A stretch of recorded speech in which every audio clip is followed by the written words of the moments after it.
મારા વહાલા ભાઈ બહેનો, આપણે પરમેશ્વરની પ્રાર્થના કરીએ, તેની સ્તુતિ કરીએ, તેની પ્રશંસા કરીએ, કેમ કે તે મહાન દેવ છે, દયાળુ દેવ છે. તેણે આપણને બનાવ્યા છે તેના મહિમાને માટે તેની સ્તુતિ ભક્તિ કરીએ, હંમેશા તેની પ્રાર્થના કરીએ અને સ્તુતિનો અર્પણ ચડાવીએ. કેમ કે દાઉદ રાજા હતો, તેમ છતાં તે 7 વાર દિવસની અંદર તે સ્તુતિ કરતો હતો.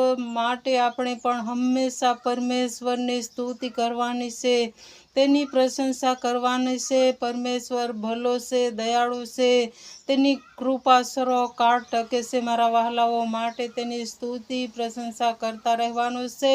હંમેશા તે આવે ત્યાં સુધી આપણે શુદ્ધ બનીએ, પવિત્ર બનીએ, દેવને ગમે અને શોભે એવું આપણે જીવન જીવીએ.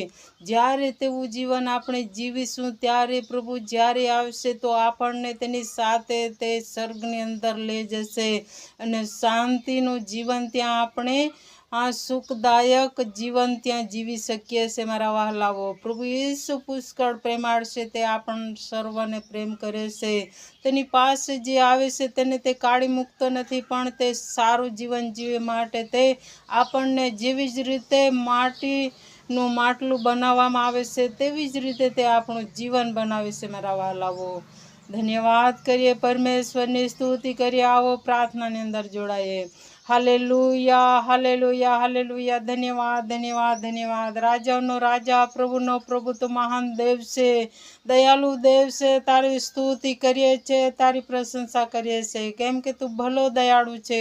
અમને ભર રાત્રિ સંભાળ્યા, ફરી સવારે જીવતા ઉઠાડ્યા, સુંદર દિવસ આપ્યો માટે તારો ધન્યવાદ કરીએ છીએ. પ્રભુ, જે કામકાજમાં બાળકો ગયા હશે તેઓને તું સહાયને મદદ કર. પવિત્ર આત્મા, કંઈ પણ જાતની મુશ્કેલીની અંદર બાળકો ફસશે નહીં, પણ પવિત્ર આત્મા તારી દયા કૃપા બાળકો પર થવા દે. તારી જ્ઞાન બુદ્ધિ ડહાપણથી ભરી દે. કંઈ બી કામકાજ કરે તેમાં સફળતાની અંદર બાળકોને તું દોરી લઈ જા. પવિત્ર આત્મા, ધન્યવાદ કરીએ છે, તારી સ્તુતિ કરીએ છે. જે બહેનોએ તારા પર ભરોસો રાખીને પ્રભુ લાંબા મુદત સુધી તેઓ વિશ્વાસ કરી ચૂકી છે, તેઓને આજ વેળે બાળકથી બ્લેસ કર. પવિત્ર આત્મા, એક એકને પ્રભુજી અડકી લે. પવિત્ર આત્મા, કોઈ પણ જાતની બીમારી, ગરીબી, કોઈ બી હેરાન કરનારી આત્મા એવોથી નીકળી જાય. કૃપા પૂરી પાડ. એક એકને બાળકથી આશીર્વાદ દે, આશીર્વાદ દે. તું મહાન છે, મહાન કાર્ય કરે છે પ્રભુ.